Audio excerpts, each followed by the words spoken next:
and welcome. Thank you so much for joining us. I'm Paige Ryans, and today we are talking about one of my favorite events of the year. It's the 24th annual Garden State Film Festival, New Jersey's premier independent film festival. So, Garden State Film Festival will return this March from March 26th through March 29th throughout 9 different venues in Asbury Park and Cranford, New Jersey. There will be over 200 incredible films from various countries. Feature films, short films, documentaries, you name it, parties, after parties, so much fun. Tickets are available now at gsff.org/tickets, and there will also be tickets available at the door while supplies last. And now let's dive in and meet today's filmmakers. Today, I am here with the creators of Stuck on the Corner of Hope. We have with us Chris Guzzo, who is the director and writer. We have Chris Lafferty, who's the producer, and we have Johnny Capuano, who is the main actor. Welcome, everybody. How's it going? Good, Paige. How you doing? Doing good, doing good. Excited to be here and talking about your film. So, yeah, we're very excited. I hope you're excited. I'm We very are. Thank you for having us. That's great. That's awesome. So yeah, I know I kind of gave a pretty much like an introduction for each of you. But Chris Guzzo, if you wanted to just like kick us off and tell us a little bit about Stuck on the Corner of Hope. Oh, yeah, sure. So, basically it was an idea that my friend Chris Lafferty, who's right there, he had this idea about, being in this relationship with somebody and trying trying to do like the right thing by doing right by that person, and then what would happen if you're like stuck in this relationship with her or him. And I said that would be great as a short film. So we kept developing it like more and more and more, and we wrote it together. And basically what we came up with the story is basically about a narcissist who's still in love with his ex-girlfriend, and he's currently with his current girlfriend, and he finds out that she has 6 months to live. So to look like the good guy, he proposes to her, but she ends up surviving it, and then he's stuck in this relationship with this woman he doesn't want to be with. And it kind of just shows the slow unraveling of this person in a relationship. And it's just kind of, it's a lot of it was taken from inspiration of people we know, kind of like our own personal stuff that's into the story. I'll let Chris talk more about it. Yeah, I think we've. Thanks for the intro, Chris. Yeah, Chris Guzzo's been making films for a bit now, and I've never really been in this space, but I always had this idea. So we have a bunch of friends. We have things in our personal lives where we kind of just talk about and joke about. But we kind of decided, hey, why don't we take an idea that seems extreme, and we'll take it kind of all the way, and we'll watch someone kind of put themselves in a position that they may not necessarily want to be in. And then they end up kind of in this stuck position where they think things are going to go one way and ends up going the other way. And then they still try to appear like the moral and good person, but it ends up kind of working toward their own, mental and emotional detriment. And then you have the other character who, you think is this kind of very sweet, innocent person. And, she's dealing with her own issues on the other side, with how this is kind of playing out. And then you kind of watch their relationship unfold and also just kind of unravel in front of you. And, it's, I don't know if it's anything people are dealing with in their personal lives, but I think there are bits and pieces where people can relate to, and then they can kind of see the extreme versions of those on screen, which, I think was an interesting thing to kind of watch and to create. For sure, for sure. And I think that that's kind of what it's all about, is just being able to, even if you don't directly relate to, a specific situation, there are parts that you can kind of, that you have experienced or that you are currently going through that somehow, some way you can relate to, the concept of it. So I think you both did a great job kind of, just building on that and just allowing audiences to get different perspectives, Johnny, when this concept was brought to you? You know, when Chris Squared said, "Hey, I have a great idea. I would love for you to be like the main star of it." Like, what was kind of your first impression? And yeah, where did it all begin for you? That's a great question. My first impression is this is kind of fucked up. This is really Did they get strong. bleeped out? I think we're unfiltered. It's okay. It was a little messed up, honestly. I definitely felt that way even on set and stuff. But these guys were absolutely amazing at making that whole experience feel like I was with family. I mean, by the end of it, I was very emotional just to say goodbye to them and stuff. I'm like, wow, this is such a nice time, and they were so respectful of me and like trying to get me to do what I had to do, even though there were some long nights, you know. But it was good. It was really good, and it was a fun character to play. But maybe next to romantic comedy, not something so heavy, you know. Yeah. But no, it was so much fun, and everybody was so great, and I don't know, I really loved it. I had a good time. Yeah, that's great. And I kind of jumping ahead with this question a little bit, but kind of along those same lines, Johnny, would you say that there's anything that you learned about yourself as an actor, any in general? Like, would you say there's anything that you learned and that you'll take away for your next project? Maybe it is that, like, you know, you prefer a romantic comedy or something like that, but anything in along those lines, was there anything that you kind of learned through this process? I mean, for all the actors out there trying and just starting, you just have to trust yourself. And I was super happy to get casted and stuff and to work with these amazing gentlemen. But I definitely learned that I need to have more confidence in myself and stuff because you get casted for a reason and you get the gig for a reason. And it's one thing to second guess and mope, as Guzzo says, stop moping and just do it.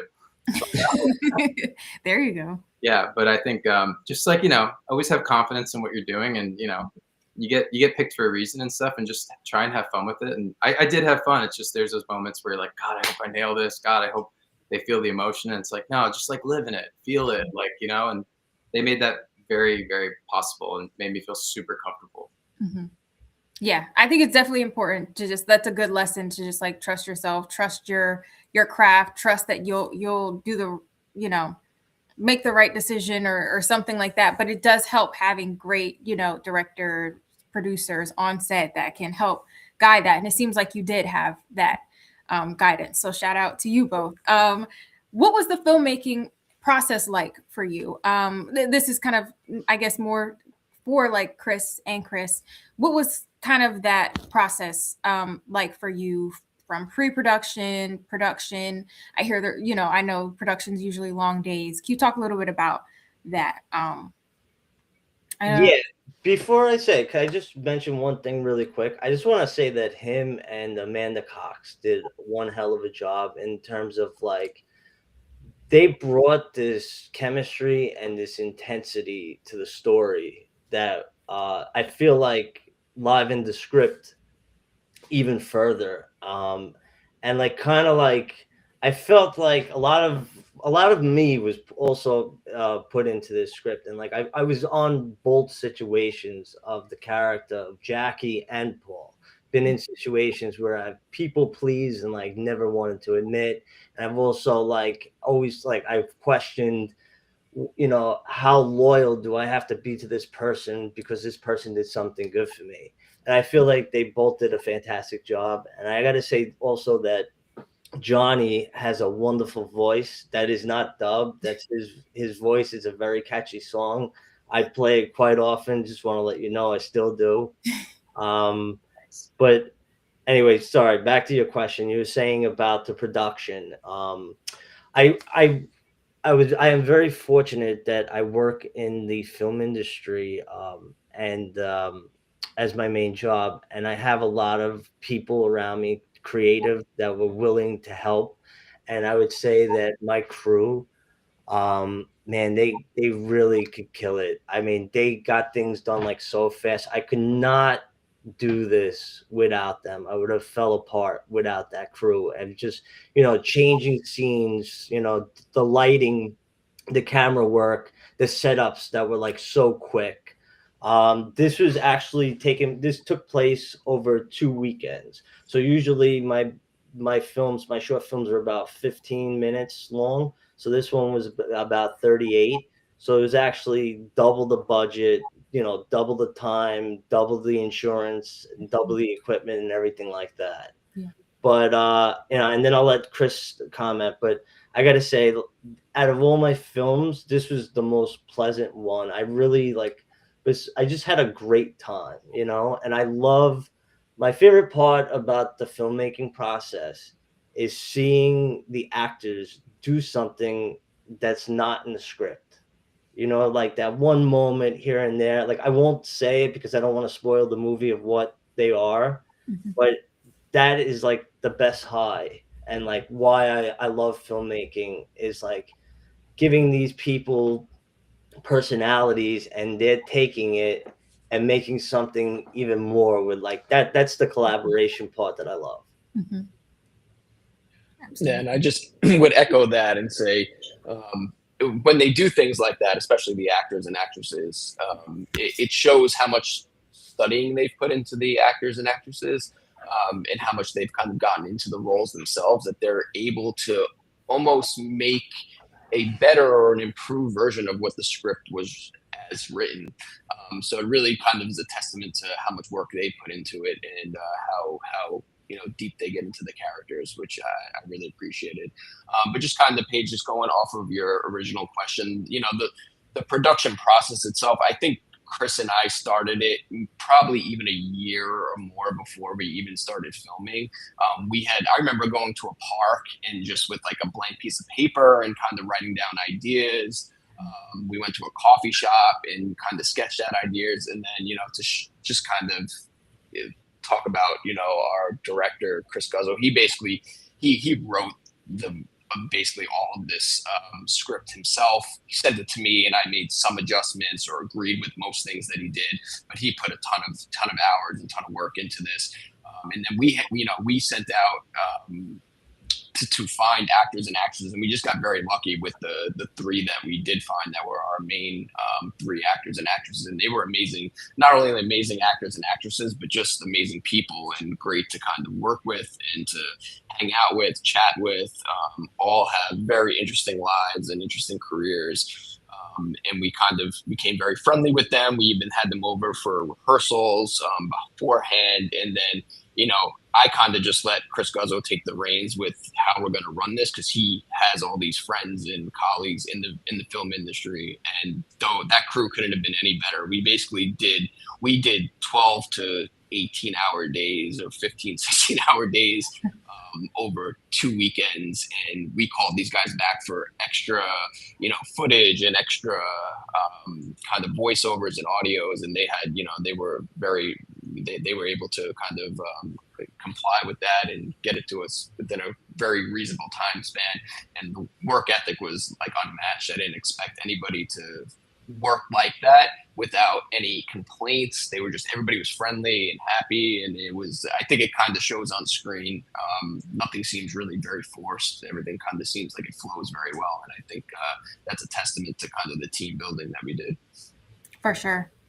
And I know I always say that it definitely helps having a solid team, because it really does just make things flow so seamlessly on screen and off screen. Even though I know within the production process, there are a lot of you have to pivot a lot. I say filmmaking is a constant process of pivoting, but when you have a great team that's able to just fill in those gaps so seamlessly, it really does help. And I know you kind of already answered this question throughout, but what do you kind of hope that audiences get out of watching this film? Because there are some symbolic and themes throughout that I think audiences will leave the film thinking about in a good way. And I think it just definitely allows audiences to challenge their own assumptions or something like that. So what do you hope that audiences take away overall from this film? I would say, first and foremost, that is definitely a cautionary tale. You know what I Took the mean? words out of my mouth. Yeah. Sorry, Chris. Ready to vote. No, it's definitely a cautionary tale of not to stay in a toxic relationship, or just what it is to be in a toxic relationship, and not a big thing too is like with relationships is that communication, for something successful. And if there's lying and there's manipulation and there's other agendas, this movie, I feel like, opens the eyes and shows you like what you shouldn't be doing. And another thing I would say is that, one of the themes is that the grass isn't always greener on the other side.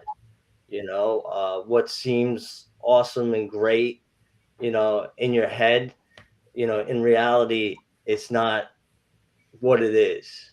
And I don't, when I say that, like, I don't, I want people to see it as well. I don't want to give that away either when I'm talking about it. So I don't know how much detail, if you want me to, I could tell you, but It's up to you.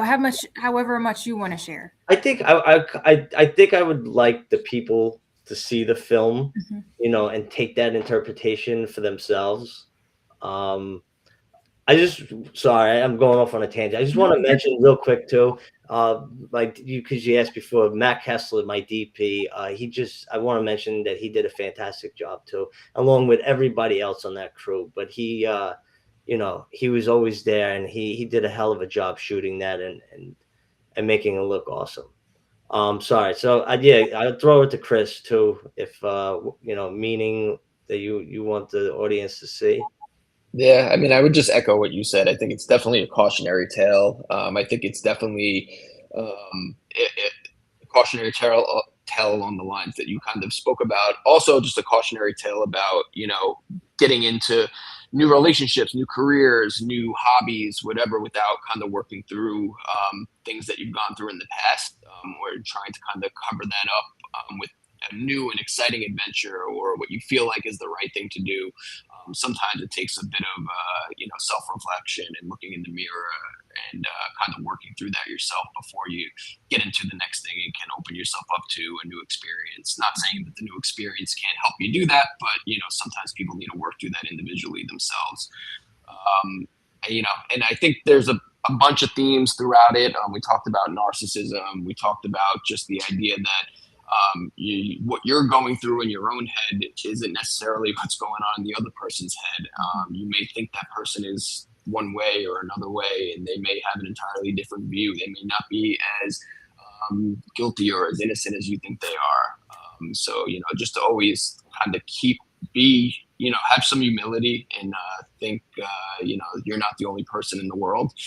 And I think that's something the audiences can take away from it. And then there's little bits and pieces of, just human experience in it that I think, people might not always relate to every single part of it, but there's definitely jealousy aspects in it. There's definitely narcissistic aspects of it.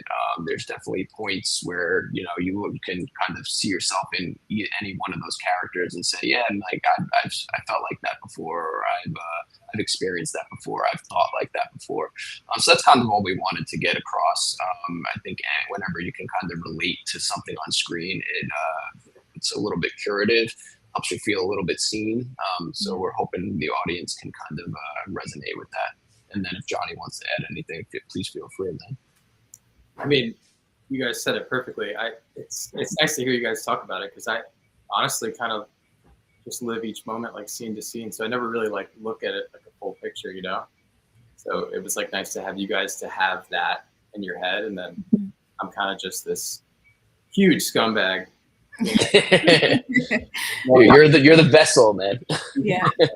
Yeah. I kind of try and not know too much, if that even makes sense. Yeah, no, I get it. This guy really is not thinking this through. So it's so cool to hear you guys talk about it as like a whole. Yeah. And I think it just speaks to just all three of your just like talents, because, I'm sure, Chris and Chris just seeing this idea, you know, start as just an idea and a concept. And then, you know, I think it's such a rewarding process to just be able to see, you know, Johnny or our character just kind of fit that vision, that character that you had in mind. So I think that's really great. And just kind of congratulations on the success of this.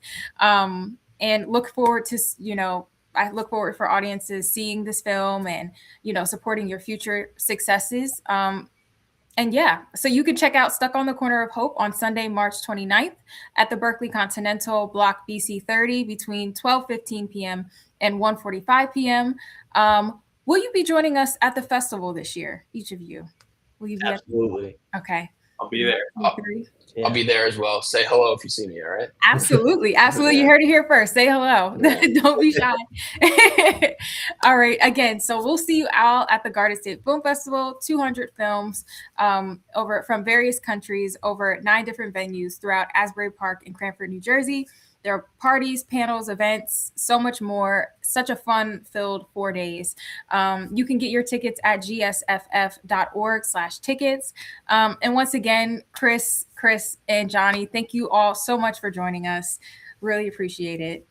And Thank you, Paige. You're welcome. It's been a pleasure. Thank you. Absolutely. It's my pleasure. So Thank you very much, Paige. You're welcome. I'll see you all at the festival. All right. See you there. Yes, I'll see you there. Have a Take good night. care.